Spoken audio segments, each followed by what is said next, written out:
Alrighty, guys, how are we? It is a Thursday, and we're getting into the rhythm of doing some videos again. Let's talk about Chad Bowden here for about 7 minutes here, 7 to 11 minutes specifically.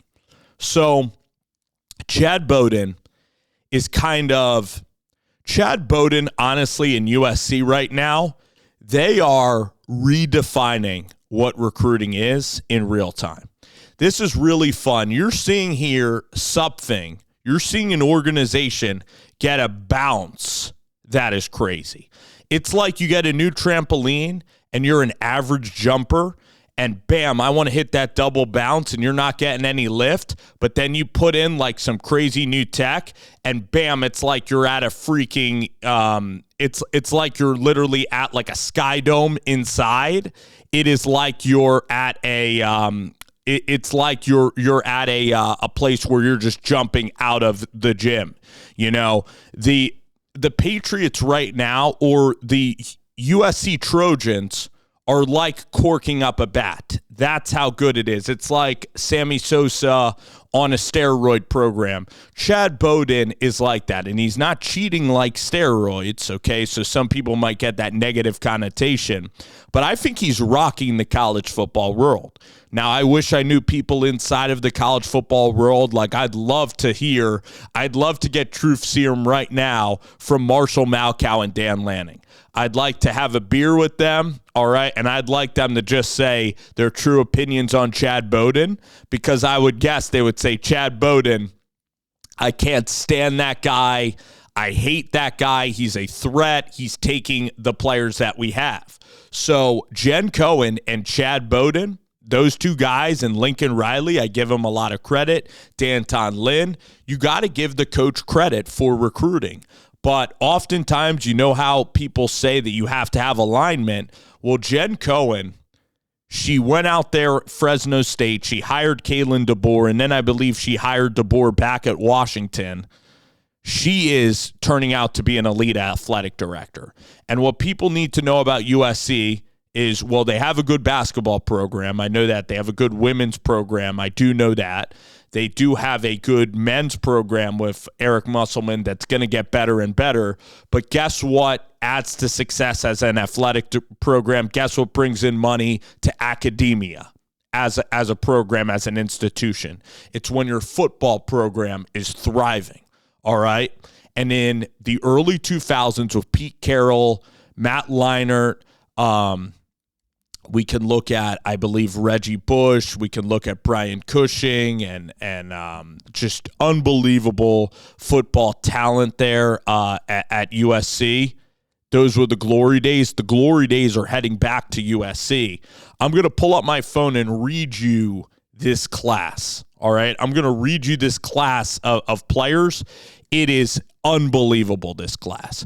It looks like the Texas A&M 2022 recruiting class, which is the best ever. The A&M recruiting class, like, it had Walter Nolan, who's going to be a first-round NFL talent. I think Shamar Stewart was part of that class, who's also going to be a first-round talent. A&M's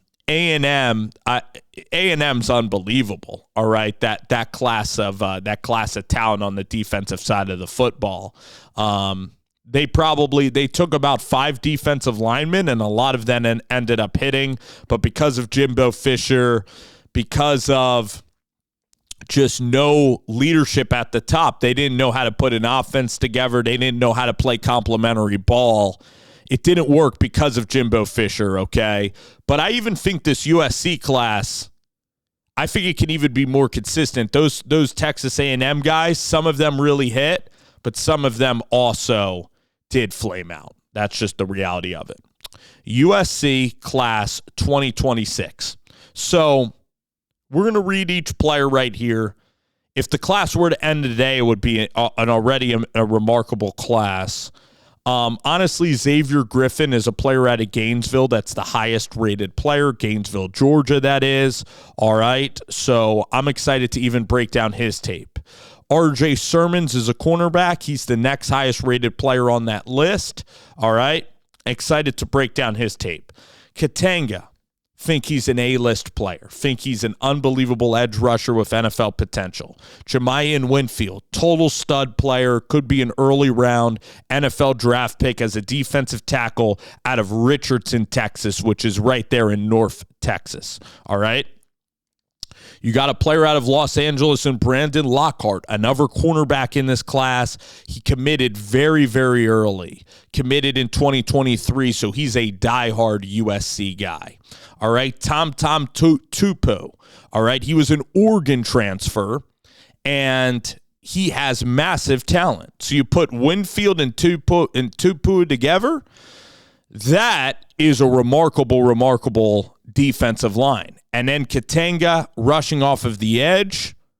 Again, there's good edge players here in this class. All right. There's even another edge that I'm going to talk about in this class. He's out of Illinois. All right, Braden Jones. I'm excited to view his tape. He could be an awesome edge. You also have Trent Mosley, who is going to be a very good number 2 receiver. And then you also have a contestant in that in Cohen Brown. All right, Malik Brooks is somebody who's a 3-star. Malik is going to add to again, this defensive line group, which is totally loaded. You have 5 or 6 stud defensive line group. You win the game on the defensive line. You win the game on the trenches. So there's an influx, that's a better word. There's an influx in money right now at USC. And if you track recruiting, this is unbelievably entertaining to see a program like USC football, because when USC is good, the sport of college football is just a better place. You can hear Josh Pate say it. You can hear Joel Klatt say it. You can hear RJ Young. You can hear anybody who covers college football at the highest level, okay, for Fox, for CBS, for ESPN, even ESPN that might not air the Big Ten. All right, when USC is rocking, this sport is different. Even Kirk Herbstreit would admit it. So Chad Bowden's this 30-year-old guy, comes in from the Midwest. His dad is a baseball general manager, and he's out here talking the biggest game. So for Chad Bowden, he isn't afraid, right? He's coming out here, and he's the guy at the bar that's trying to talk up all the girls. You know, he's even talking to the girls that might have boyfriends that are pretty high-profile boyfriends that'll kick Chad Bowden's ass if he messes with the wrong girl. Chad Bowden is a disruptor in college football, and he's out here talking a big game. We're going to win a national championship. We're going to do this. So from an entertainment perspective, I love it. I love what Chad Bowden's doing because he's putting stakes on football. And if he's kind of like LeVar Ball and that his sons have great college careers, and then guess what? They are drafted in the top, 5 of the NBA draft. You tip your cap, to a guy that's bringing that outspoken nature. Clay Helton, Lincoln Riley, the old athletic director, John Cunningham, they might have been nice guys, but they didn't pack a punch like Bowden is packing. And Cohen is helping out. You also have Rob Ryan, who's on board. Okay, you have Eric Henderson, veteran D-line coach from the Rams. All right, you then combine that with the stability of Dennis Simons, okay, with a great running backs coach from the University of Memphis who played in the NFL. All right, so this staff is getting better. Things are coming into place. And then I didn't even talk about quarterback yet. At quarterback, you have Maeva.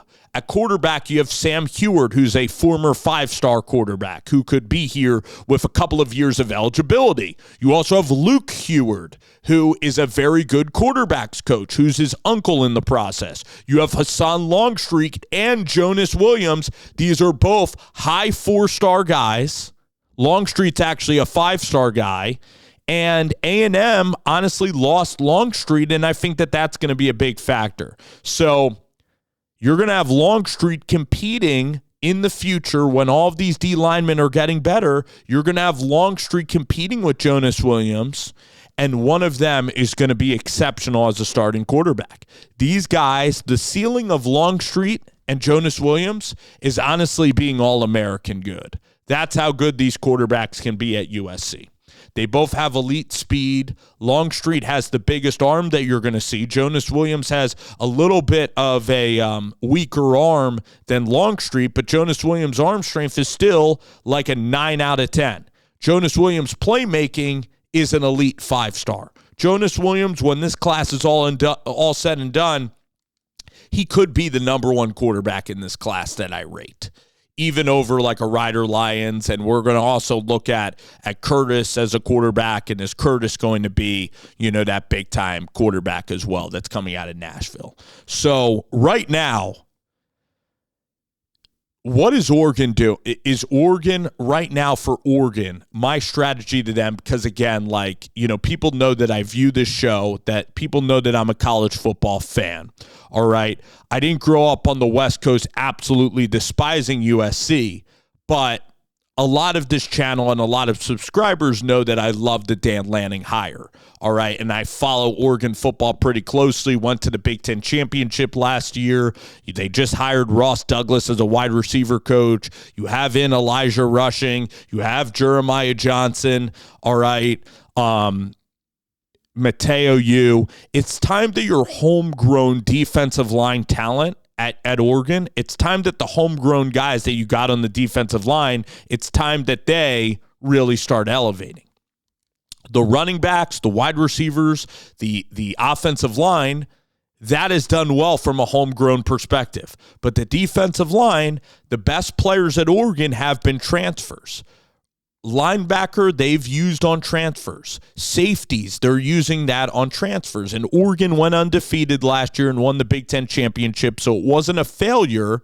But honestly, if Oregon is going to hit that next level, they're going to need Elijah Rushing to play like a 5-star player. They're going to need Mateo to be an All-American. And now Mateo did have a very, very good season last year, but he needs to literally be the ultimate game wrecker, game in and game out for Oregon. So Oregon in 26 is losing on these commits. USC is the shiny, newer outfit right now, but Oregon is still has to carry in more. They right now this year are a national championship contender. So if Oregon goes further in the playoffs and almost wins a national championship, they're going to win late in the process in 26. They're going to be just fine in 26. But USC being better is good for the sport. It's good for the rivalry. It hasn't been a rivalry, all right? Oregon has surpassed USC in the last 4 or 5 years. That's objectively true, okay? Oregon is in the penthouse. They are in that exclusive club with Ohio State, with Georgia, with Texas. USC is trying to fight back, and I like the parity. And Chad Bowden, I got to say, I like Chad Bowden. I think he's great entertainment. I think he's great for the sport, okay? He brings confidence, which is going to rub some people the wrong way. But if you're a USC fan, the mass majority of them like Chad Bowden, and I love Chad Bowden for the sport right now. And I'm liking that USC is going to be better. So NIL in college football is better than NIL in college basketball. Because college basketball, what makes the NCAA tournament great is having the mid-major strong. But mid-majors don't exist in college football. They never really have. So as long as you have the top guys, you have some parity, NIL is not really ruining college football to the degree of college basketball. Sure, would you want to see players stay in college football? Yes, but it's not a stage 5 emergency like college basketball is getting turned on its head. College football, I'd love to see transferring cleaned up, but NIL and recruiting for high school kids is very, very good. I'm all in favor of it, actually. All right. When you're out of high school at 18 years old and you're making good money on the front end, I'm totally with that. The thing that I don't really like is I don't like players maybe leaving their programs after 2 years, especially if you become attached as a fan. That's not good. I want to see these players very well compensated. I've said that. And I want to see them well compensated, which is very good for the sport, which is good for these young guys. But I also want to see these players stay at their schools, and I want to see them become legends at their school, build that fabric of connectivity with their schools, be well compensated at their schools, and see continuity. Because the cool thing about Ohio State winning that championship was that we did see JTT, Jack Sawyer, Simons, Travion Henderson, all right. We did see a lot of the stars on Ohio State. They were kids that started out at Ohio State. That whole defense really was Ohio State. I think they had a cornerback. I think his name was Burke, who is a longtime cornerback at Ohio State. So that's what I want to see is continuity. But on the front end, this is good for the high school kids. Again, Chad Bowden, man, it's worth a shout out how good this class has been. And I needed to devote a whole video to it.